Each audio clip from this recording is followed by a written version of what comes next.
Good morning, everybody. If you're watching this as a rerun, you can skip ahead to 16 minutes or so here, just getting on here, getting things ready to go for the stations, getting the audio set up here, levels checked, and make sure all that's good stuff here. Wondering why my headphone, one of them quit working on me here today. Got exciting there. I get to order new headphones, which probably isn't a bad idea. Mr. Bolgi, good morning. Did Ben give you a call yet about LRP and July upswing, or am I the only one that's stressing out about this thing right now?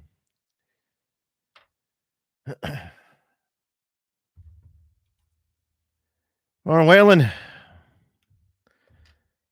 how was the mini class reunion? You guys always pick it when you hang. Well, I was in Vegas. I took a weekend off last weekend.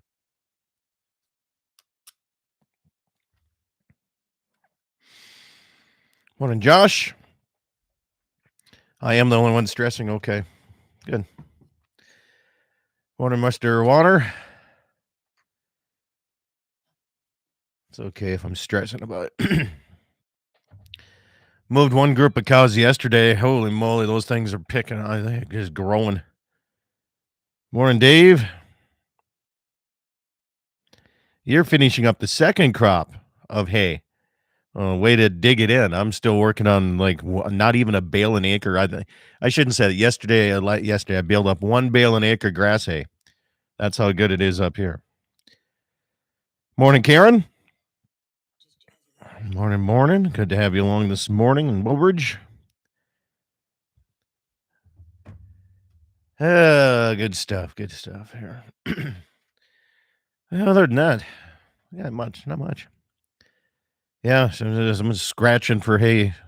Good thing is John Polcheski's making a ton of it down there, so that's why I bought a semi and a damn trailer, I guess.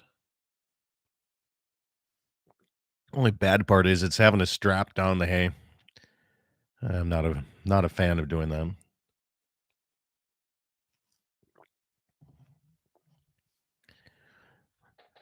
Not a fan.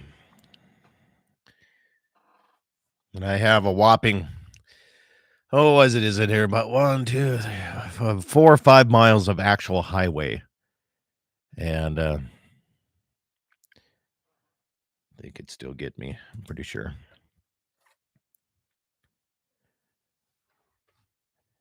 One shot, good morning. Make sure I know what the heck I've got searching here for today. Let's see.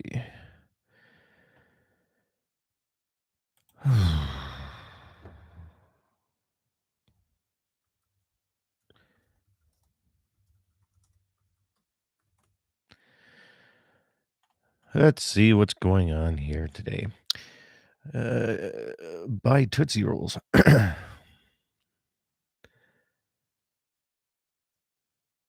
Dan Brown, good morning. Scott, what do you mean by Tootsie? You mean like stacking them differently? That's how I do it.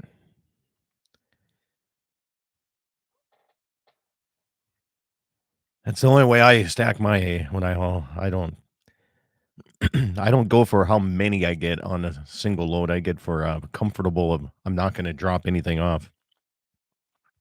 But it's still not legal in North Dakota. You have to, I believe, what is it? You have to, I'm not sure. I thought it was you have to strap the front and the back, but maybe I'm not sure on that. I don't think that's correct anymore. I think the DOT changed all that. I think.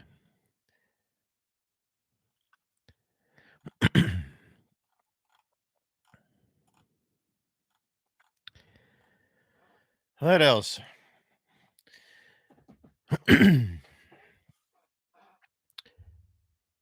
Yeah, that's what I do. I Tootsie Roll them. I don't even know if I have a picture of it, but I think I can fit like 27 or 28 on my trailer because I don't go on the top row. I inset it a half a bale front and back. So there's one less bale on top. So that's why I don't strap anything down. And I got good enough angle sides on it, so a trailer. I mean, it's got a hay rack on it and everything, so it's designed for this. No need to do much strapping here on the gravel roads anyway. But I think North Dakota DOT. I thought you had to strap every single one, but I can't remember. Not sure what the rules are. I think when I went up and picked up that trailer up by Stanley, and I stopped at Golden Valley and loaded up, I strapped every one. And I thought that reason was because we looked into it and you have to now, but I don't know. I know I bought a lot of straps and those weren't cheap.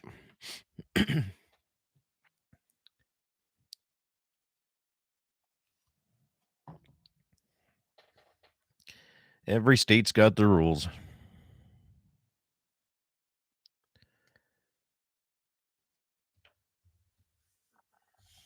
I don't know what the fine is. Be nice to figure that out too. But hopefully today I'll get done cutting over at the neighbors, move back home, and start at the home place tomorrow. They're calling for rain Monday, Tuesday, but maybe in the wet streak of John Paul Chesky area, but I don't really take, unless it's like 90 to 100% chance of rain, there's a good chance it doesn't. So pastures look good though. At least got that going. Calves are gaining, looking healthy. I got 2 more pasture moves to do here for the next 30 days and move on to the next one. Yeah, I talked to him last night. He said he's all stressed out. I said, why? I said, you got a hell of a hay crop. He says, I know. He says, I can't put it on the ground and get it put up. He's been getting little shots, 20, 30 hundredths, like 3 out of 4 or 5 days. So he said he's just going to put it up wet and wrap it all. Is what he's going to try to get done with the first cutting. He's got choppers coming in to take care of all the oats and get that bagged up right away so he doesn't have to worry about that. I would like to have to worry. That would be a stress that I would like to have here in the Badlands is, hey, it's going to rain again. Oh. All right, stations. Oh, let's see. Countdown. It's about 50 seconds away from the countdown. Get old JW on the phone lines here shortly. Coming in today? Okay. Good deal. Now, that's something I could get into. I'm not into a lot of the farming aspect, but I miss chopping corn. I miss chopping. Now they have self-propelled choppers, and that would be so much fun. That would be a good time. Especially with the size headers they have now. I was running a 2-row header on a corn chopper, and it would take forever, but seen some of those guys running. I mean, they're taking 15 to 20-some rows, I think, now. Okay, stations, 7 o'clock Mountain Time, 8 o'clock Central. Just so your back timing is correct here. Coming up on Mark. That is the delay that you're dealing with. All right. I'm going to give old JW a call here, get him lined out. See what we got here. I haven't called him in so long. I don't know his number anymore here. I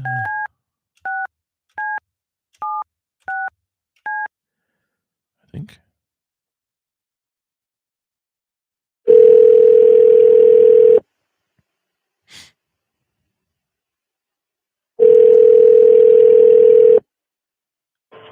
Hey there, how's it going? Morning, how you doing?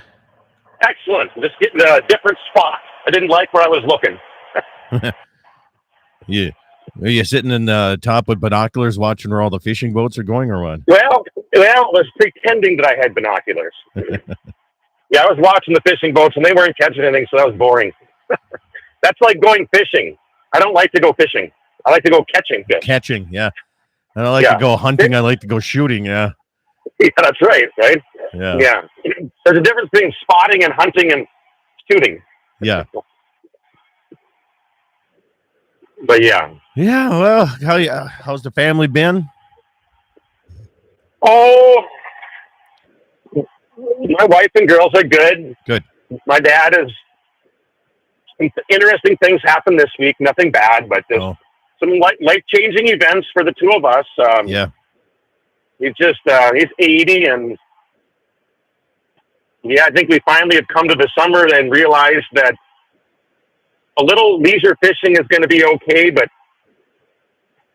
a long day in the boat is just tough now, and moving around and getting things and grasping stuff and leaning over, those things don't happen very well anymore.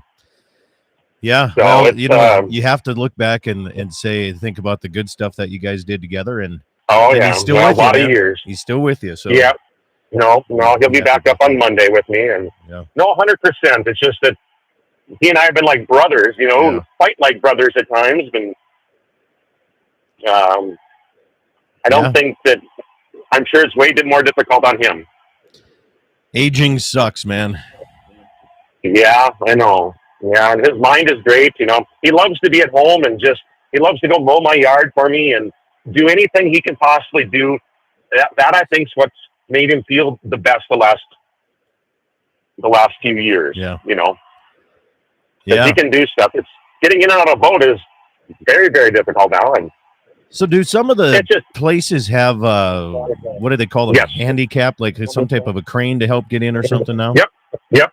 Okay. Yep. Beulah Bay does. Okay. I think maybe Hazen, Devil's Lake, another one. Yeah. It's a program called Wheelchairs for Walleyes. Yeah. That Jeff and his family that runs the Dakota Walleye Classic are behind it. So, where do you put in? Where are you camping mostly and staying? I pretty much live all summer at Lakes. I won't say that out loud, but okay. Lake Secaucus State Park. I pretty much live here all summer long. Okay. Yeah. And then I put in either at the marina here, or there's a primitive boat ramp that's kind of nice because it's not a lot of people use it. Yeah. And that way when I'm by myself, but I'll travel around the lake, depending. I'm almost more willing to drive an hour by boat than I am to drive an hour by truck, if that makes sense. Yeah. Just kind of, as long as the weather's decent. Yeah. I'll drive out to, I don't know if you know where Saddle Butte is. Yeah, kind of. I'm getting more and more familiar with some of those landmarks out there now. Yeah, so it's out there a ways, which is actually not that far. So I'll put in at Dakota Waters, and it's 26 miles by water, which is not that bad. It's a nice drive, plus it's beautiful country. I get to look at all the places on the reservation that we used to hunt, and so it's fun. Yeah, I guess. Well, a couple weeks here for the Dakota Walleye Classic coming up. We'll have to see. 2 weeks from today. What's that? Yep, 2 weeks from today. Yeah. No, 2 weeks from yesterday. Yesterday. Yeah. I lose track of days. I haven't been home in like a month. Wow. That's all right. It is. My wife comes up on the weekends. Man. Yeah, take it when you can get it. I don't have as a teacher, you don't have a choice. Yeah. Right? You just got to go when they say, this is your time off. So, and so as long as I can keep doing it without having to work during the summer, I'll keep doing it. Is the Governor's Cup coming up next weekend? Yep, it's on Friday. Next weekend, okay. Yep. All kinds of good tournaments. Yeah. Yep. Pack these two in there, and there's the Van Hook Classic, which is back in June. That's another big one. Yeah. Then the Lewis and Clark one that happens in September. That's a giant one, and that'd be a fun one to fish. But that's a bad time of year for me. Yeah. Oh, that's like me. But with me with bear hunting, I'd like to go, but it's always during calving season. Everybody says, "Well, move your calving season dates," and I'm like, "No." Well, that's my livelihood there. So, all right, Jason, we are just short of 30 seconds. I'm going to turn you down here, so stand by. You'll hear music when we get going. Stations, we are 15-second away on 15-second to start time. On mark.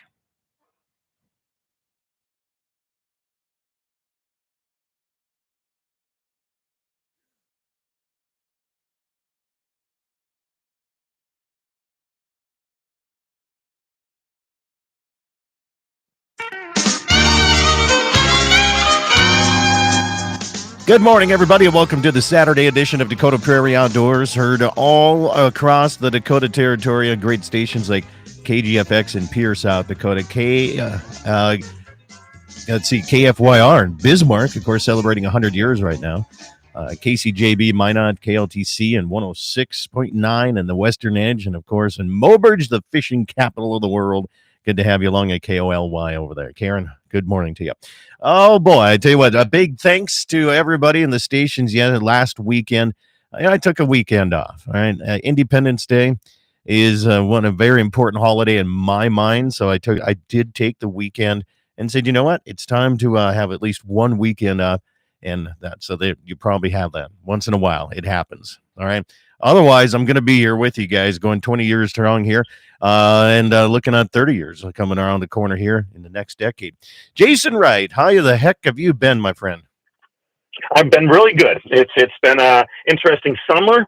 Although this morning, driving around the campground here at Lake Sakakawea State Park, it's other than the boats putting in the water, the deer and the fawns, the white-tailed does and the fawns are out all over the place this morning. I've seen a lot of hen pheasants and the chicks, and there's even a couple turkeys living here this year. And other than anglers putting in, the campground's quiet, so that's probably the best time to be up between that 6 and 8 o'clock time in the morning, and it's just beautiful. There's no wind, although I'm going to be honest, it feels more like a September morning.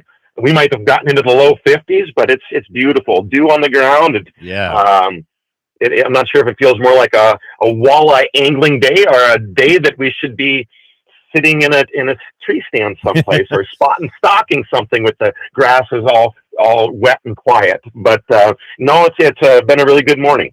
You know, Jason Wright, you've heard him. It's been a while since you've been on here with me, so I appreciate you coming on. He's with Ultimate Outdoor Adventures TV. You can find many episodes with him on there, especially on the fishing side of things. It's kind of like you eat, sleep, and breathe that here. But I'm just looking at my calendar, and we are short 2 months away from archery season starting up already. So, I mean, when a person's looking at getting excited for hunting, we only got a couple more. Well, we got plenty more months to go fishing, but I really enjoy when September comes around with that archery season.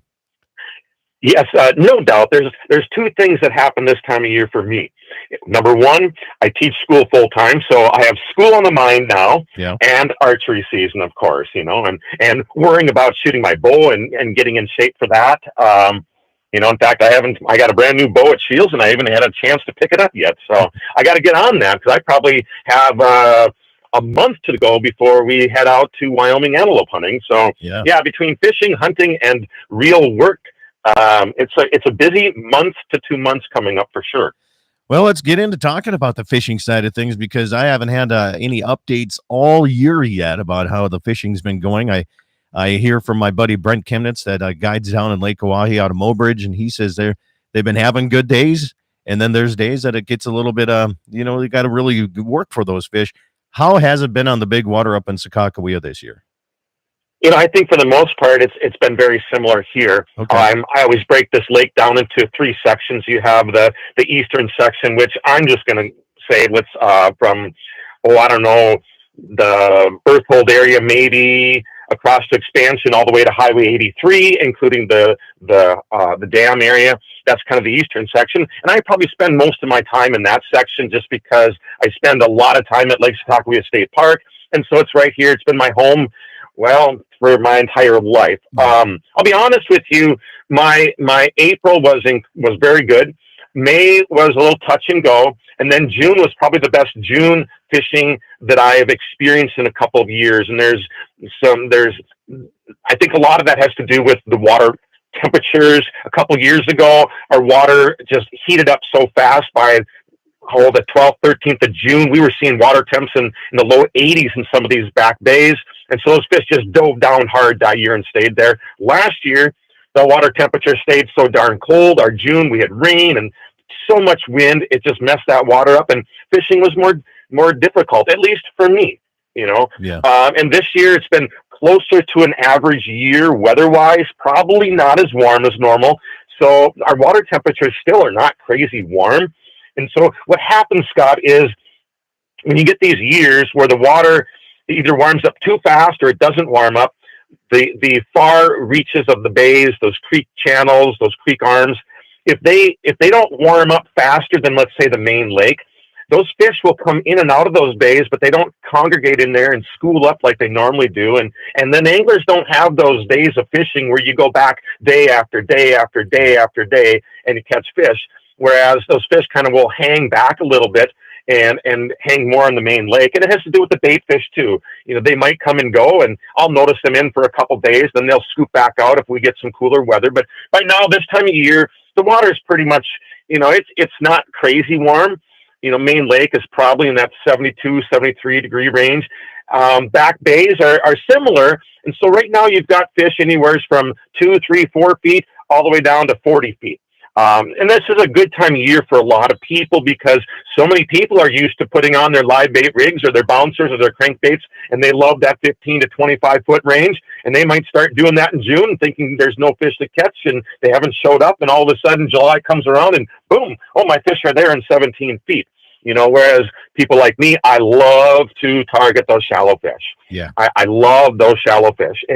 But some days I got to go deeper. On Thursday, I was out towards the Highway 83 embankment, took my dad out there, and we struggled finding the shallow fish. So I knew that if we went out with a bottom bouncer and a slow depth hook or a plain hook and a crawler, we're going to catch fish. And we did. We dropped out to 18 to 22 feet, and the fish were visible on the graph. And we ended up with 19 fish just in a few hours, and he took a nice limit home. And most of those fish are in that 16 to 18 inch range, but they were nice eating fish.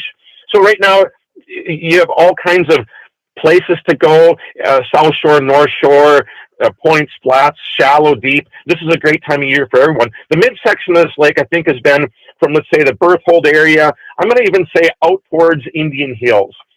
I feel it's been a little more consistent with numbers of fish.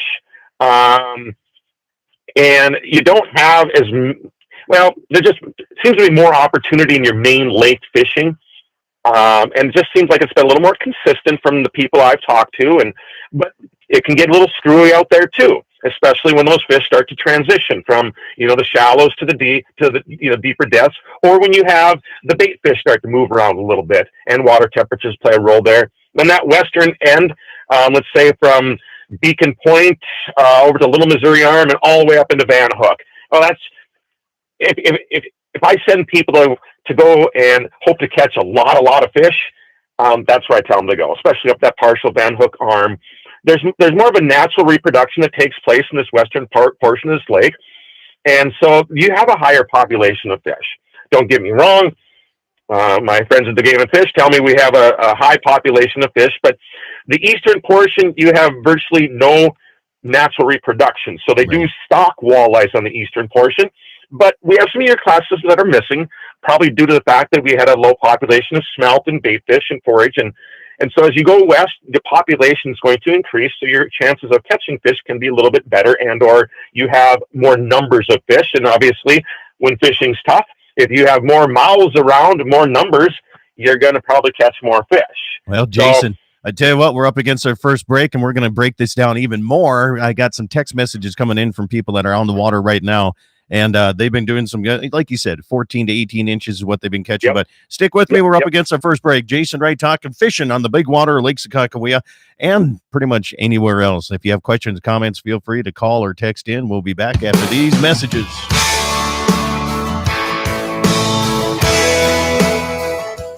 For over 80 years, Dakota Community Bank and Trust has been a leader in ag financing because we understand the business of creating relationships is more than an interest rate. Agriculture is a foundation to the community, and we are here to help your operation expand, grow, and continue to the next generation. Talk to our ag lending team today. Community looking out for you. At Dakota Community Bank and Trust, that's what we do. Equal housing lender. Bowman Livestock Marketing, serving the tri-state area for all of your livestock marketing needs. Eastern Montana, North Dakota, and South Dakota. You can be sure of great care for your cattle and top price at sale time. Call Austin Snook at 307-290-2161. That's 307-290-2161 for more information or just to talk cattle markets. You can also find them on Facebook and go to their website, bowmanlivestockmarketing.com. MoPro Guide Service, the best on Lake Oahe. Brent and his staff will give you the most enjoyable fishing experience, always having the latest in electronics, gear, and the most comfortable Lund boat on the water. Fish with somebody who lives in Mobridge, South Dakota, the heart of Lake Oahe. If you need a place to stay, the Morest Motel has newly updated rooms with free internet, a family-owned and operated business. Go to OaheWalleyes.com. That's OAHE Walleyes.com for the best fishing experience Lake Oahe has to offer. Pfeiffer's Auction and Real Estate would like to invite you to the next upcoming auction. 400 acres for sale July 16th in Benson County. 839 acres in Custer County, South Dakota on July 17th. 195 acres in Cass County, July 22nd, and 318 acres in Divide in Williams County on July 24th. For more information and to bid with confidence, go to Pfeifers.com today. Rockin' 7W has all the panels you need. Freestanding panels, windbreak panels, feeder panels, and the original protester panel. If you don't know what that is, it's a sort panel that makes sorting calves from a cow a breeze. You can do it in a fraction of time with just one person on foot or horseback. You can custom order sizes to fit your current operation, or you can start from scratch. Rockin' 7W also does trailer repair on any size trailers, mobile welding, and custom cattle hauling. Call Justin at Rockin' 7W at 701-206-1030. That's 701-206-1030. Rockin' 7W, the farmer and rancher's go-to guy.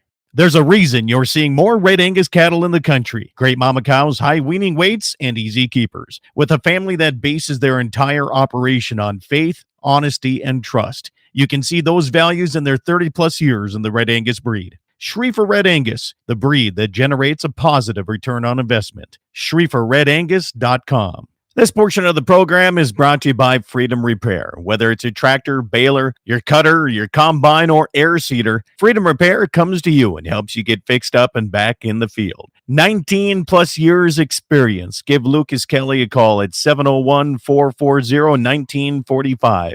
That's 701-440-1945. Freedom Repair, veteran-owned and operated. MoPro Guide Service, the best on Lake Oahe. Brent and his staff will give you the most enjoyable fishing experience, always having the latest in electronics, gear, and the most comfortable Lund boat on the water. Fish with somebody who lives in Mobridge, South Dakota, the heart of Lake Oahe. If you need a place to stay, the Morest Motel has newly updated rooms with free internet, a family-owned and operated business. Go to OaheWalleyes.com. That's OAHE Walleyes.com for the best fishing experience Lake Oahe has to offer. Western Frontier Insurance, agents that understand you, your needs, and the community. Whether you're looking for coverage on your farm, ranch, home, or auto, you can trust that Western Frontier Insurance will find you a combination of price and coverage that works for you. No fancy jingles, no talking boxes or talking animals, just good neighbors helping to keep you covered with price in mind. Western Frontier Insurance. Offices in Hazen, Washburn, Wilton, Bowman, and Hettinger.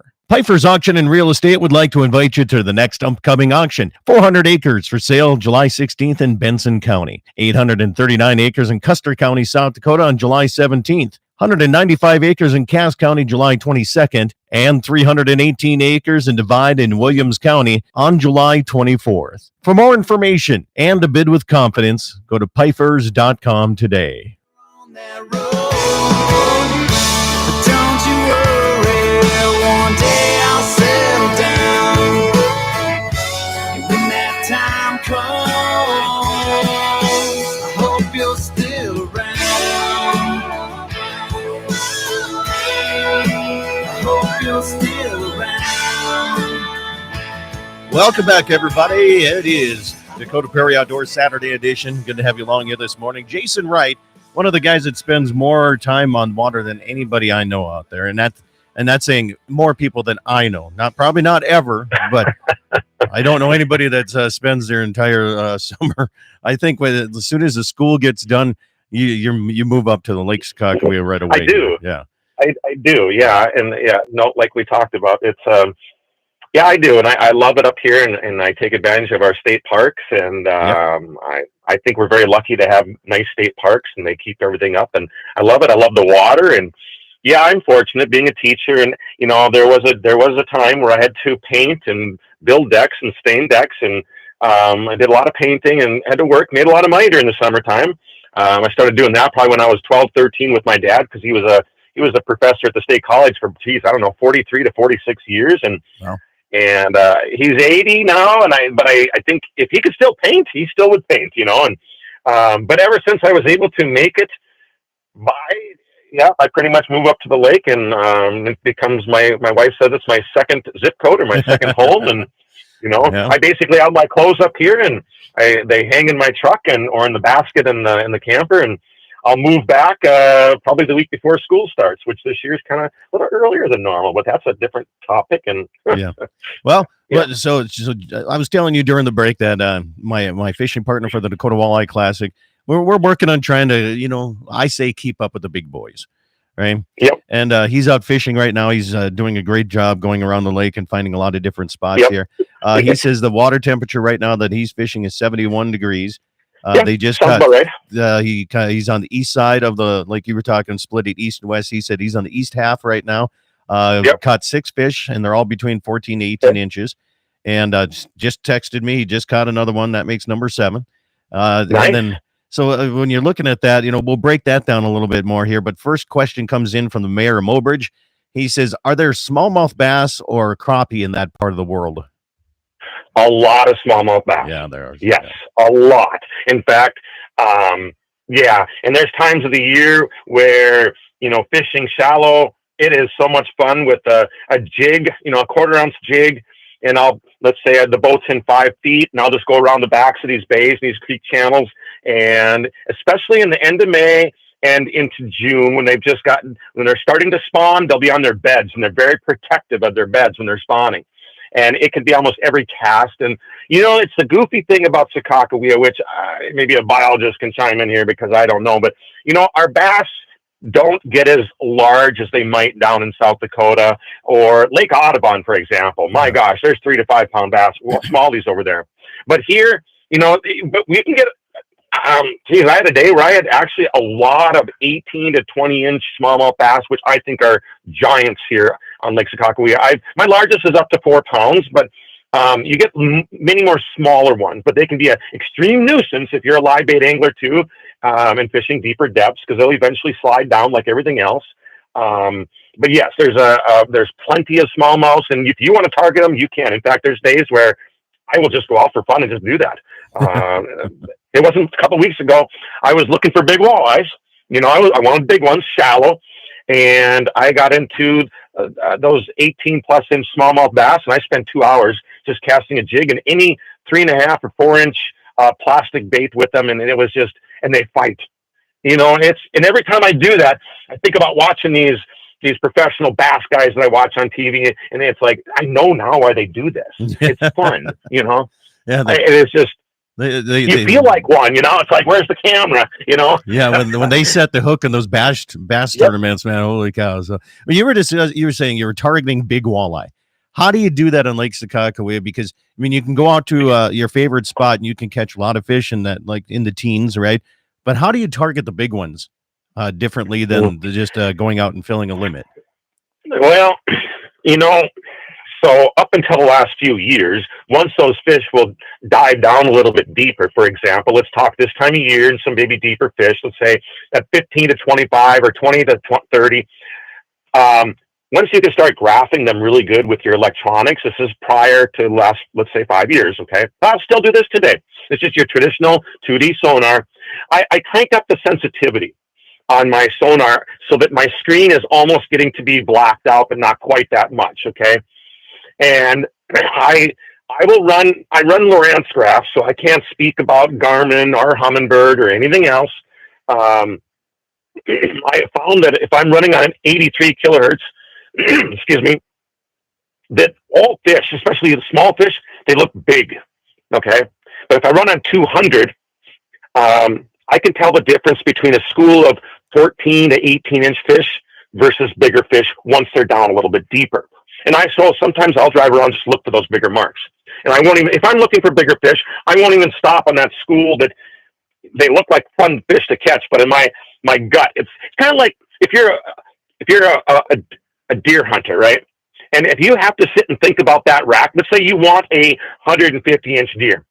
And if you have to sit and think about it too much, you don't pull the trigger on that one because Right. it's probably not as big as you want. It's kind of like graphing these fish.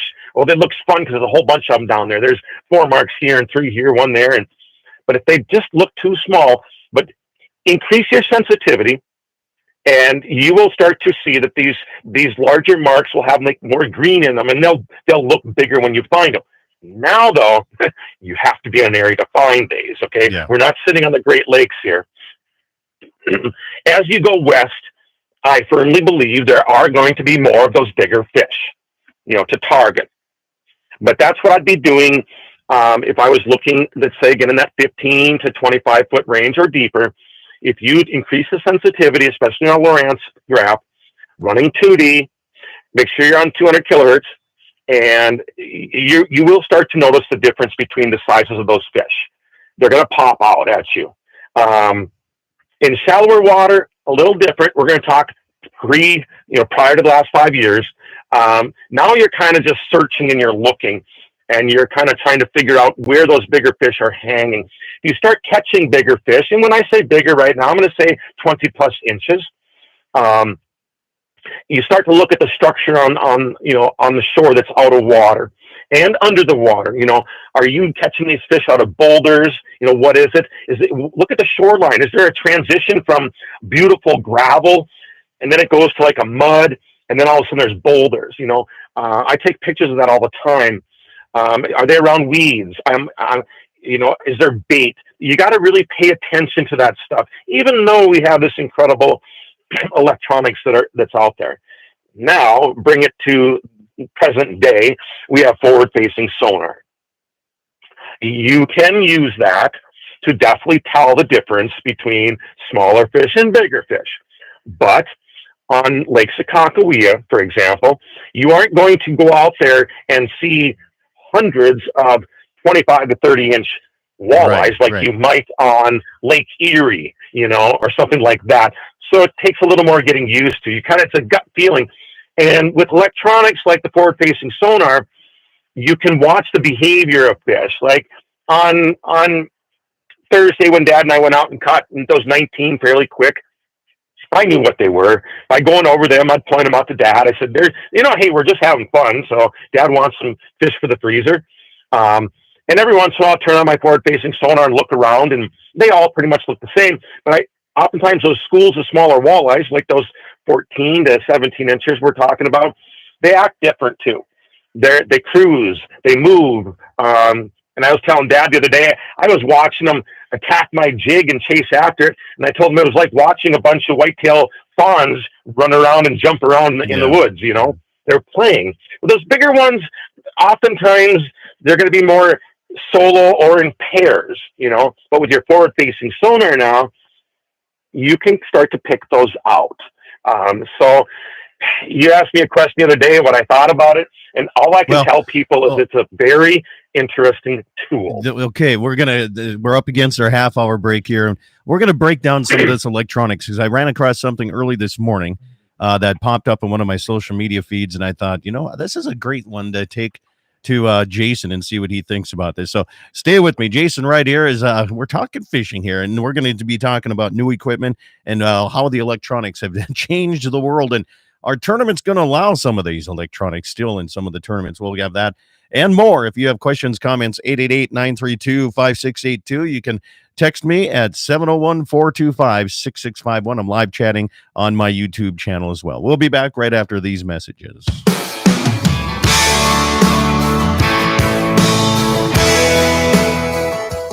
For over 80 years, Dakota Community Bank and Trust has been a leader in ag financing because we understand the business of creating relationships is more than an interest rate. Agriculture is the foundation to the community, and we are here to help your operation expand, grow, and continue to the next generation. Talk to our ag lending team today. Community looking out for you.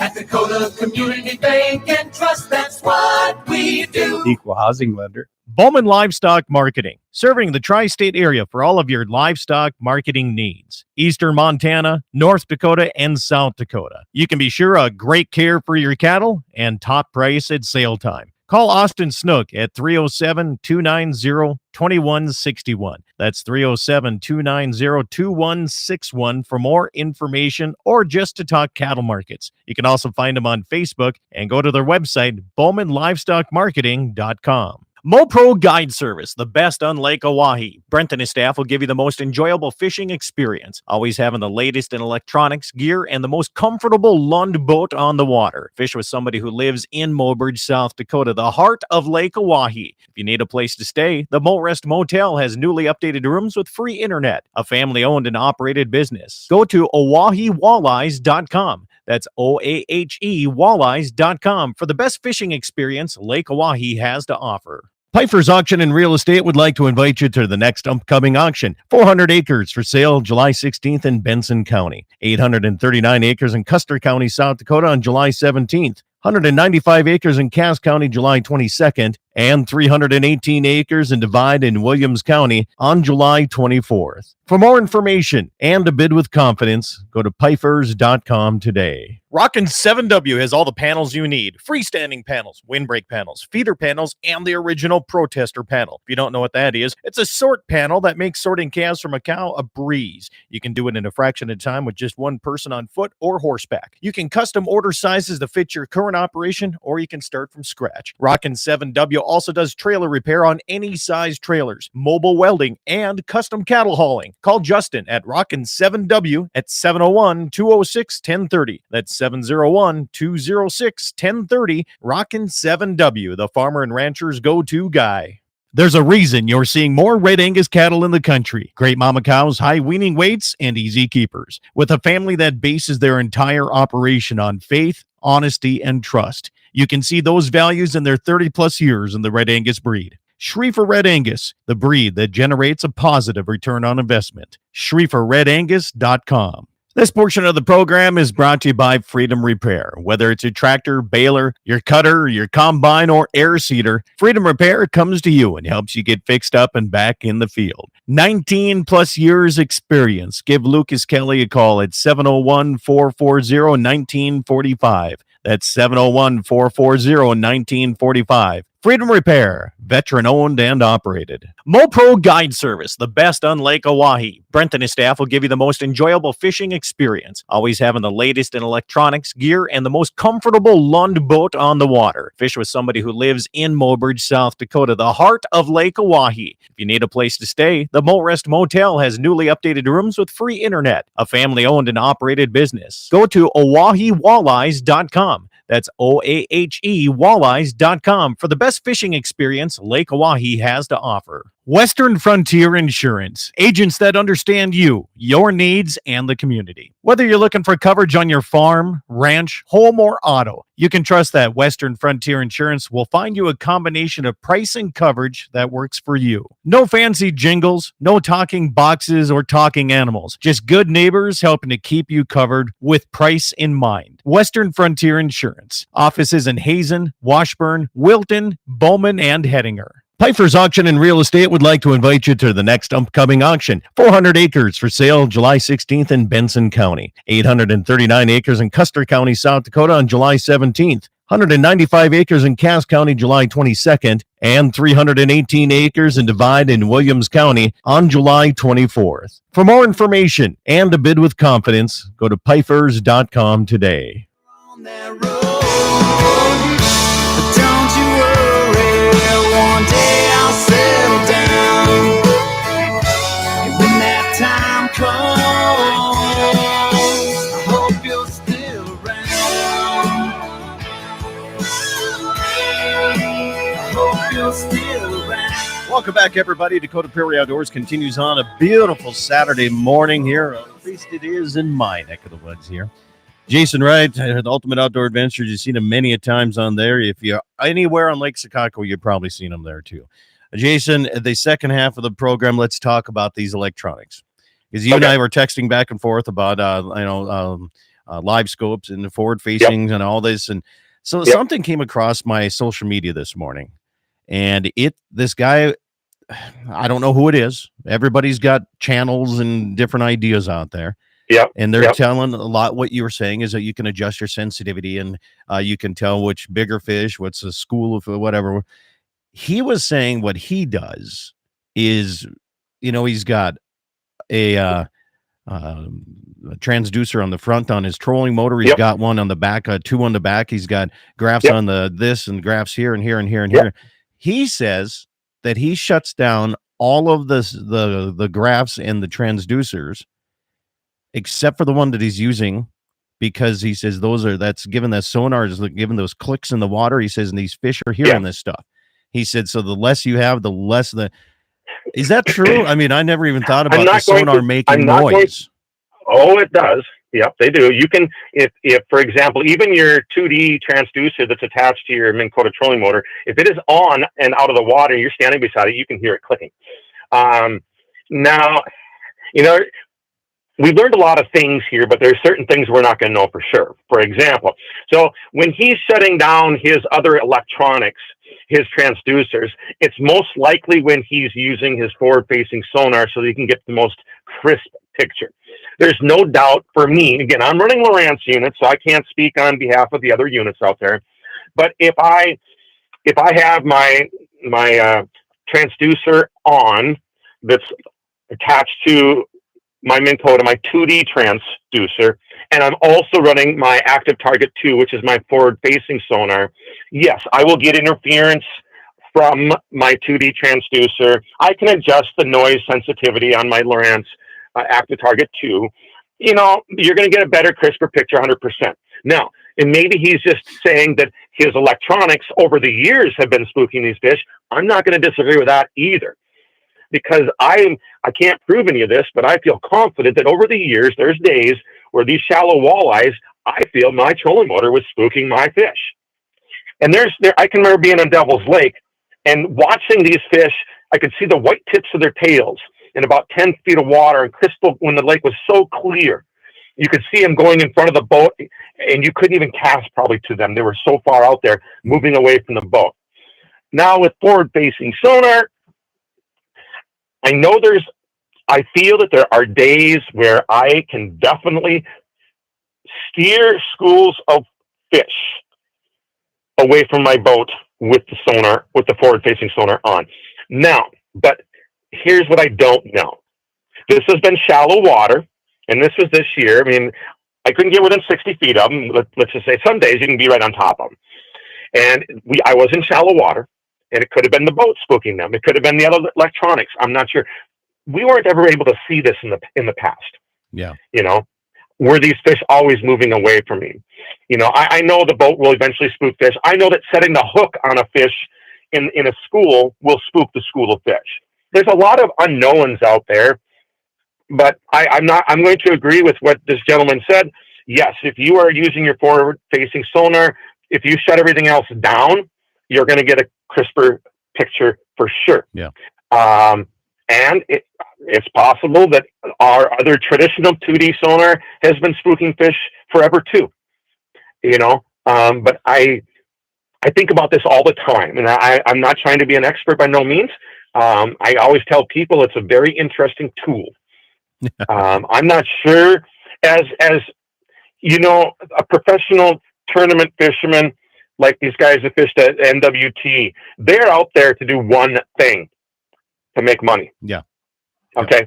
So it is totally different. They're not out there, and I don't even know if some of them even have fun going out and catching fish if they aren't all giant fish. But no different than a bow hunter. Some bow hunters that spot and stalk mule deer, they are only going to target 180-inch mule deer, right? Right. Okay. They are not going to have fun shooting a spike or a doe, but that's okay. So it's opened up our eyes to certain things. I've definitely been able to see walleyes move in ways that I didn't before. And you were talking about bigger fish. It was just not too long ago, a week or so ago. When I'm alone, I go to places in this lake that maybe I've never fished before or haven't fished in years. And it's amazing what I stumbled into. And not too long ago, I went to an area that It would not be a great place to live bait fish with a bottom bouncer or a Lindy rig. It would be not good for that. It would not be good just to troll along and be pitching jigs. It would be a great area to probably troll a crankbait because you need to color some ground. But I went over there. I was curious about something, and you and I talked at break about there was a day where I really didn't feel these walleyes suspended a whole lot on this lake. Since forward-facing sonar has come out, most of my bigger fish that I've caught with my forward-facing sonar, my Lowrance Active Target 2, have been suspended. Now, when I say suspended, in the spring, a lot of these big fish, and a lot of them are 25 plus inches, I might only be in 8 or 10 feet of water, and they might only be off the bottom 4 or 5 feet. So it's not like they're suspended 50 feet off the bottom. Right. But I've caught plenty of them in 20 to 35 feet of water that were suspended up 15 to 20 feet off the bottom. I'm not seeing major schools. I might see sometimes 6 or 7 at a time. I'll tell you one thing. I've gotten really good at catching skipjacks because they suspend, and catfish. You wouldn't believe, and I'm assuming that other people out there that do what I do on Sakakawea, you wouldn't believe the numbers of 3 to 5 pound catfish that are suspended in 20 feet of water, down 5 feet in the water column. And boy, I've gotten good at catching them too. And you want to talk about a fish that fights? You look at the size of those things and you just wonder, how can a fish that long, 4 pounds, fight to the point where I'm going to have to get one of them belts to, it's just crazy. So there's a lot of learning that has taken place here. I get the question, will forward-facing sonar improve the amount of fish I'm catching? It's designed for the person that's going to cast to the fish. Right. It's designed for that. It's designed for the 2 people in the boat. They're going to stand in the front of the boat. Well, if it's attached on a pole in the front or the transducer, so that they are going to search. You hear the term searching, and basically they're putting their trolling motor on a higher power, and they are zooming left, right, and looking for those particular fish, and then they cast to them. Mm-hmm.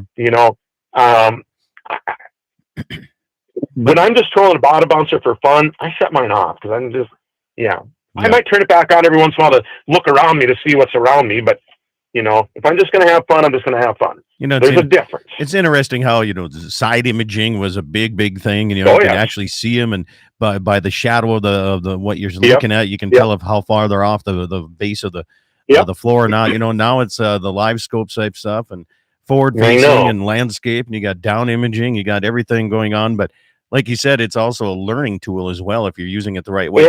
My question is, are they going to, I've heard rumors some of these tournaments are not going to allow, or they're going to limit how many screens you have in your boat. What's your take on that? Well, I don't know that I ever see them limiting electronics. You want to hear something really weird? I wish they would get rid of creek chubs. Creek chubs? Yeah. I wish they would get rid of those in tournaments, to be honest with you. But why is that? Well, because not all people have the ability to go out and catch creek chubs, or don't have the place to do it, or you got to. The problem with creek chubs, you got to keep them alive. Yeah. I love using them. You talk about targeting big fish. Creek chubs catch big fish. Okay. There's no doubt about it. Okay. Those, get your hands on some of those before the Dakota Walleye Classic. Put some of those down. Okay, so how are you fishing with creek chubs? Are you pitching jigs with them, or are you trolling? What are you doing? Well, you can pitch jigs with them too. Most people are putting them on, let's say, it's more of a Lindy rig, anywhere from a 3 to 6 foot snell with like a number 1 hook or a 1/0 hook, and you hook them to the top lip, and they're a different creature. They get so skittish when a walleye gets by them, they kind of will go crazy. There's times where, depending on how much line you've got out and how deep water in, you can probably feel a bigger creek chub start to go crazy when there's a walleye around it, and they're very cool, but you got to keep them alive. They're a pain. It's like you got to babysit them, I would keep them in the camper in a big cooler, and then I have them set underneath the air conditioner so the cold air blows down, and aerators, and you keep the temperature. Lots of guys obviously have freezers, and they've turned them into bait tanks, and there's a lot of work there. Again, it's a whole learning process. Yeah. And I think today there are a lot of people now that go out, and part of their fun is catching the creek chubs, because you know, a lot of people catch them with a hook and a worm and a bobber. You know, not only in traps. So that's a whole nother process. You know. Yeah. But this way, if they were outlawed, then I wouldn't have to worry about keeping them alive. How about other? Before I go there, Waylon Turner says now you can actually get an eye troll that you can put into hunt mode while trolling, and it'll actually. Yep. Isn't that something? I mean, hopefully. Well, yeah. Well, and that's what a lot of. I'm not going to lie. There are times this year where I guess you could say I've hunted these fish down shallow, and some of my better days, some good days I had this spring. You know, I would have to. I think I told my buddy Kurt Schrato a couple times. I said I almost am embarrassed to admit this, but I had this great day with these nice fish because of my forward-facing sonar. I don't sometimes, and there's times where I almost wish it. I wouldn't have started using it because it's changed me, who I am. You know, it's just so much. I spent my life trying to learn all this stuff, and you know, listening to other anglers, professional people, speakers, seminar people. I've read magazines, and you know, watch videos, and I go around, I learn, I stare at Google Earth all winter long, and now it's like you've opened this window up, and I don't know. It's different. It's no different than the side imaging, right? Or having our maps on our Lowrance or our GPS units. You know, there was a day where I had to strictly, you know, go by a paper map. You know, I think like Jesse and I said, and I sent it to a text. It'd be fun to do a fishing tournament where everybody had the same exact equipment, like a Zebco 33. And a couple flats of crawlers, and that's it. Like, you got no other sonar, no nothing, and see how people do just with that. Well, and going back to the crawler thing, a crawler and a jig, or a crawler in general, it is still probably one of the, aside from some plastics out there and crankbaits, let's say, but it's probably the best way to target even big walleyes. Yeah. You know, people that watch these NWT tournaments, you know, most of these tournaments nowadays are still being won with a jig and a crawler, or, you know, something involving a crawler. You know, you have your jigging wraps, your shiver minnows, and all that too. But, you know, aside from some of that night crawler is still, you know, it's still one of the best things out there. Well, I've seen a couple of those tournaments. The guy put a whole bunch of lead weights in some of his fish too. And I guess that wins tournaments too. Well, you talked about big fish. That's one way to do it. That's one way. It's not the right way. You have to have a little common. That was obviously, common sense was lacking there in more ways than one. That would be embarrassing. No. Yeah. What the embarrassment would be. I mean, he was like right in front. I mean, I'm surprised he actually got out of there not getting his butt whooped. Oh yeah. Yeah. I don't know. Well, he those two guys, the one anyway, they put way too many in that fish. Yeah. You know, you can't take a 4-pound walleye and make it 8 and somebody not like, wait a second, that's not possible. You know, like just wait for the Dakota Walleye Classic, and I bring in a whole bunch of 14-inch walleye, and they each weigh 7 pounds each. Yeah. Well, yeah, that'd be yeah. I couldn't even bring myself to do that though. No, no. And most people could not. But like you said earlier, they're chasing the money, right? That's because they get paid by going to those tournaments. We're doing it for fun. Yeah.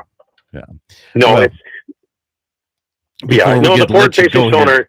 I'm sorry to keep interrupting on you here, but we only got about 3 minutes left here on the show. Okay. And I want your opinion. What, besides the electronics and the graphs and forward facing and all this, what are some of the other new gear type of things that anglers are using for different fishing, whether it's coolers to keeping your bait alive? Is there anything else on the market besides just the sonars? Let's see here. Well, rod holders or any of that stuff. Yeah.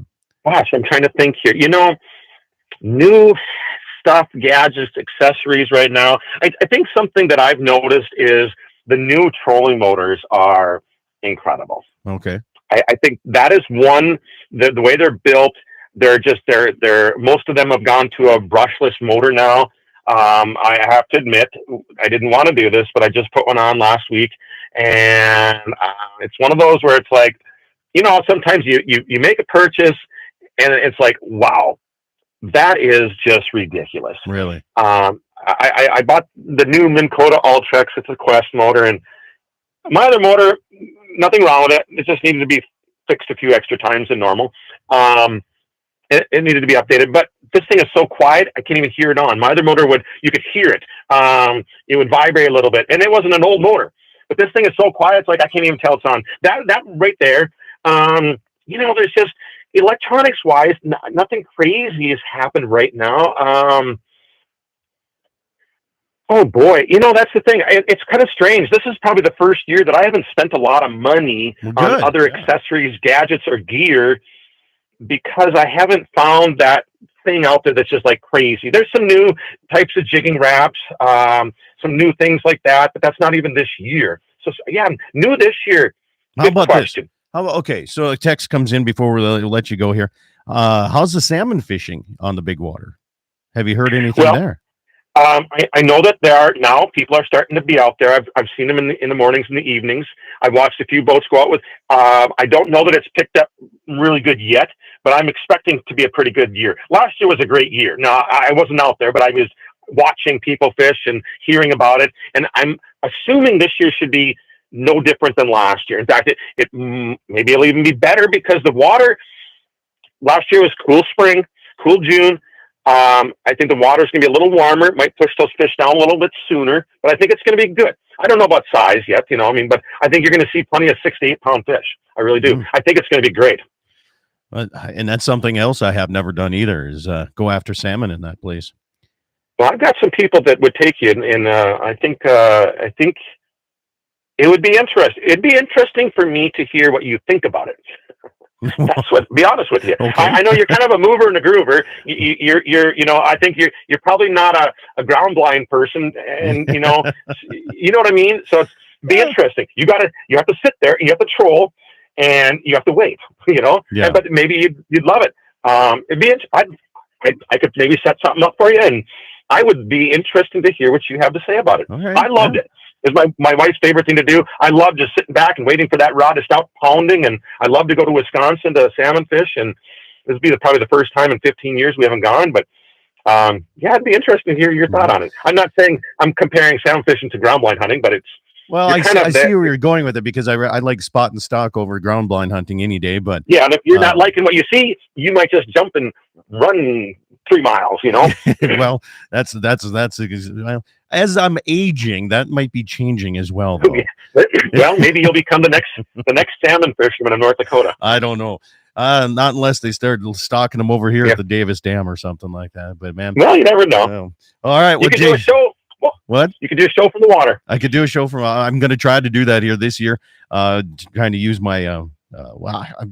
We need better cell service in some of the water, and then sometimes we don't need it, because that's a good thing too, not to have cell service as well. So I know. Yeah, I agree. Know, but for me to do my programs, it sure would be nice. But anyway, Jason, thank you so much for coming on the program and sharing some of the information on the big water. And like I said at one of our breaks, it's nice to have somebody that actually will share some of the information, because it seems like that angler, it's a very tight knit, keeping my lips tight. I'm not going to give you any advice type stuff. So thank you so much. Yes, no problem. And thanks for having me. I appreciate it. You bet. Jason Wright here, Ultimate Outdoor Adventures TV. You can also find him all over Lake Sakakawea. And if you find him, go ahead, shake his hand, ask him a question. He's willing to sit and talk with you. Thanks for tuning in on a real nice fishing Saturday. According to Jesse, number 11 in the boat. He's already won over his limit. There we go. Coming up your way here, you can hear my program in each and every day in the afternoons here on all these radio stations. Have yourself a great weekend. Eat some meat, drink some milk, wear fur and wool, and make sure to take care of those private landowners and keep those relationships going. Have a good weekend.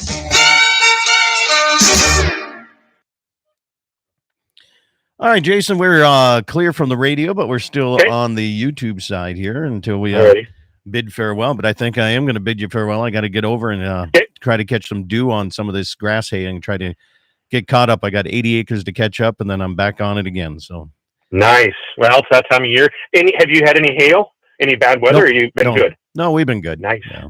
Had enough moisture? It came a little bit. It came a little bit too late for us to make any good hay. The hay crop's pretty sad, but the grass, the pastures are looking really good.